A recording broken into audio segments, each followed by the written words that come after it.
And when you're listening to something like this, where it is, even though you're not seeing it with your eyes, it's like hitting all of your senses in a way that I think is really exciting for audiences right now. How did you guys figure out this is what's going to go here, this is what's going to go here, or if there was things that you were like, okay, this is, we're going to have to pull back here a little bit? How hard was that for you and Neil to do?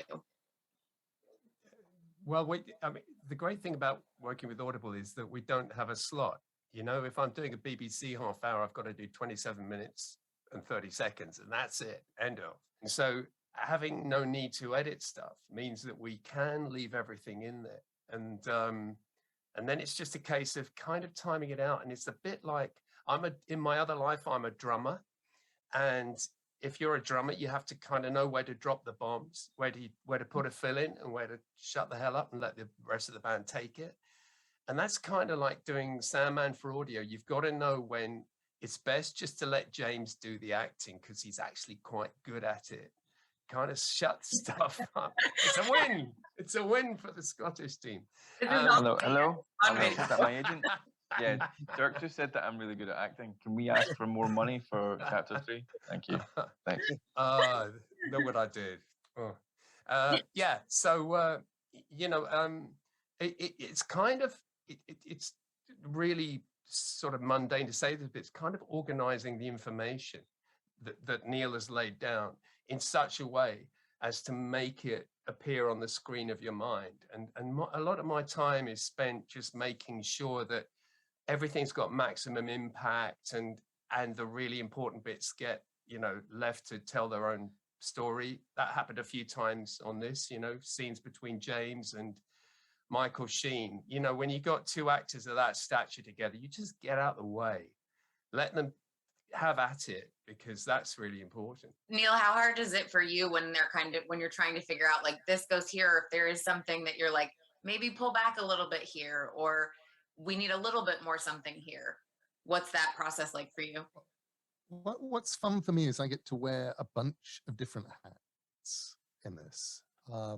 I get to have started everything off, and Dirk gets to see my original scripts, the scripts that I wrote for Sandman, which are, you know, normally 48, 50, 60 page letters to artists telling them what to draw and describing everything as I go along. So Dirk gets that, which has all of the dialogue and my descriptions, and gets to break that down, steal any lines he wants, give them to our narrator to describe things. I then get to read his script. I give him notes, and the notes get less and less as time goes on, and we get more and more comfortable with what we're doing. And then Dirk sends me into a studio. And in this case, I was in New Zealand, which meant that Dirk's working day started at 9 o'clock at night and would finish at about 4 o'clock in the morning for him. But for you, Dirk, jumping in to this second part, the second act, was it easier for you to write those narrator scripts, or was there something that you learned from that first time through that you're like, this is how we're going to do it, or things that, you know, you tweaked along the way in Act 2? I found it harder, actually. It was more challenging because I think in Act 1, Neil was telling everybody involved what was going on. He had to kind of convey the whole feel of the thing. And so in Act 2, the writers and the artists, and the inkers and so on, are much more au fait with the material and with the characters. And so Neil is a little bit less, how should we say, poetic. And I've got to say, I think that the narration sessions with Neil on that Act 2 were kind of more of an exchange of ideas than previously, because it kind of really needed a bit of brainstorming between us, which we could do on the spot. And it's amazing what it's like being in the studio. It kind of G's you up. It kind of the juices are flowing, and I think we've ended up in a really good place. But I would say on the whole, what is that phrase? The difficult second album. There's been an aspect of that in some ways, I would say.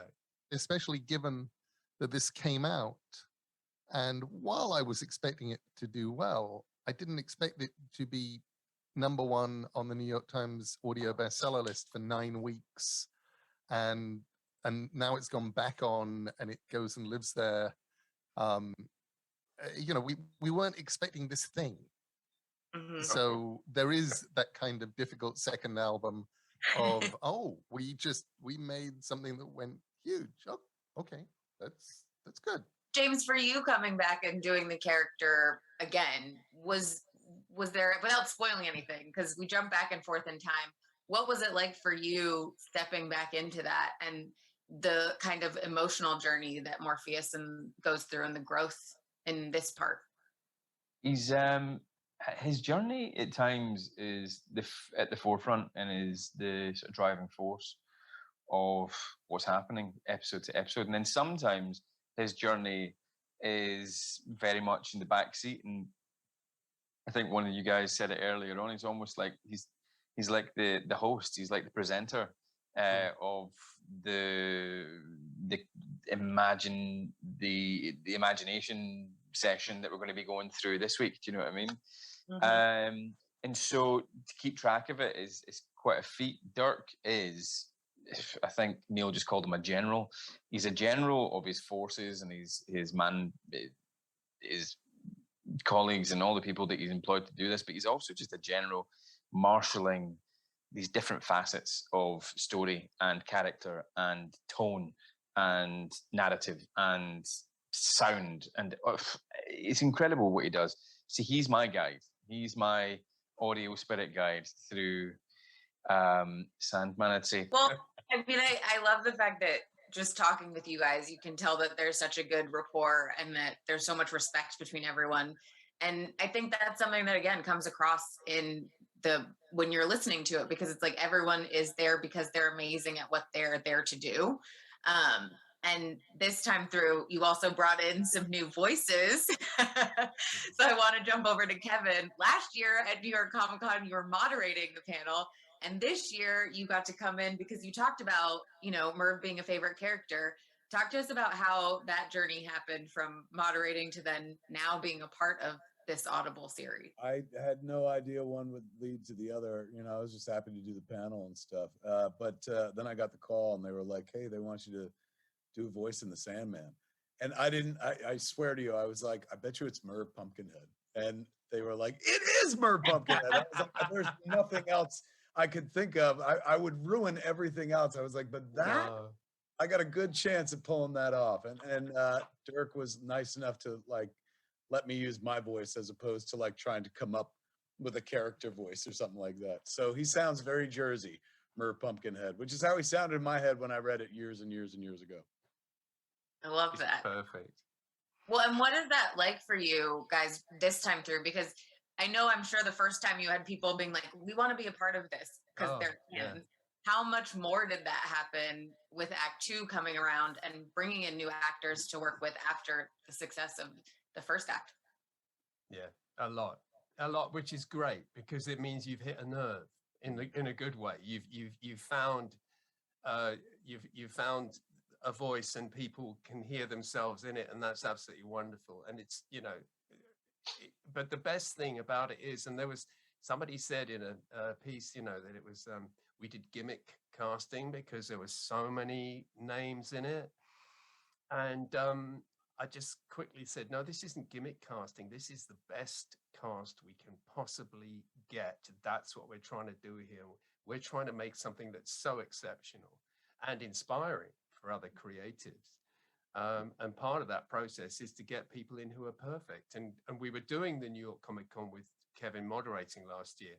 And I think I put in the chat window to Neil on the Zoom. I said, do you think Kevin would play Merv? And Neil said, we can only ask, because I think Kevin's brilliant and a genius at what he does. And I just thought, this guy, he's made to do this. This is how it sounds. So it was a no-brainer to ask him. And let me just throw in here that we are incredibly lucky in that Dirk knows and has worked with every fine voice actor in the UK and a lot around the world. And I have spent 30 years with people saying to me, by the way, just want to let you know, I'm a huge Sandman fan. Michael Sheen was a Sandman fan. He says Sandman got him through RADA.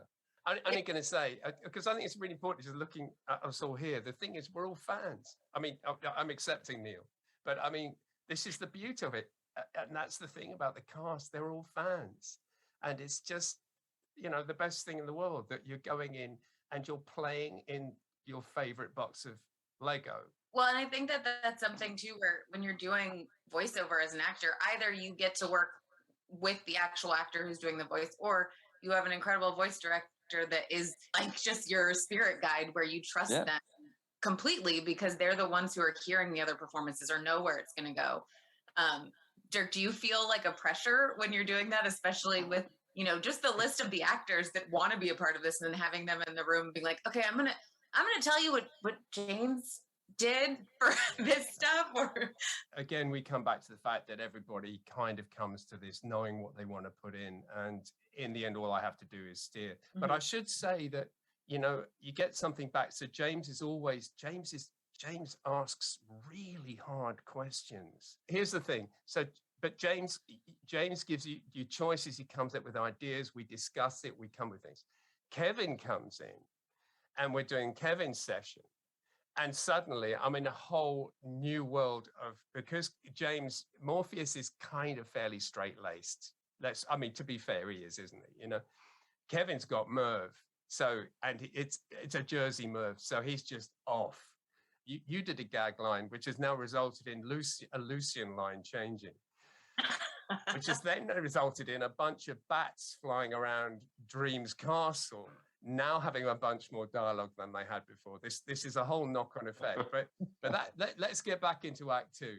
The fact is, Kevin, how does that feel? I mean, you know, you work a lot. You've been in the center. You do your podcast. You do all these things. What is it like for you going in and doing the voiceover for this, and then hearing that kind of stuff about the performance, and that they're rewriting stuff into the Sandman universe based off of your improv stuff?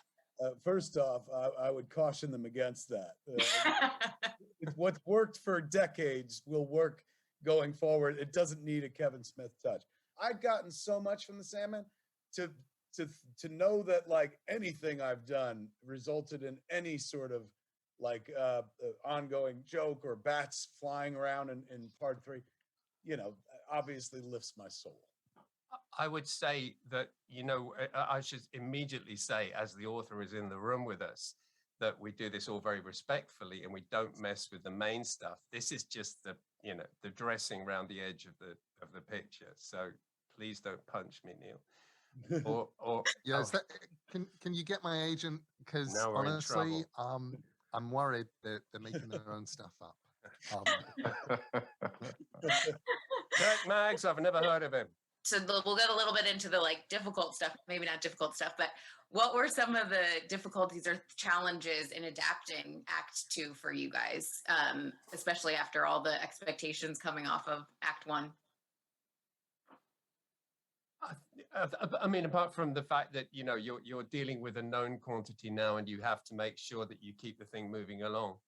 It was a decision to what do you keep in terms of the narration. And in the first episode, you know, Neil lays out his description of each of the endless, or the 6 endless that we've met in that first episode. And Neil's got this amazing way of, he's got a unique style of narration. And it's just brilliant because you kind of he's got this way of just keeping you hanging on as he's going through, and it's very deliberate and it's very good because it means that you absorb it like a piece of blotting paper. It's very, I'm trying to, it's sounding not complimentary, but it really is meant as a compliment, Neil, I promise. No, there's something about the way Neil reads things that for me is like the audio equivalent of like movies that have the patina or a patina of movies. You know what I mean? Sometimes they're too real and too crisp, and I just don't get it. But that visual patina or patina, brings me in, and there's a vocal audio element that somehow turns it from narration into conjuration.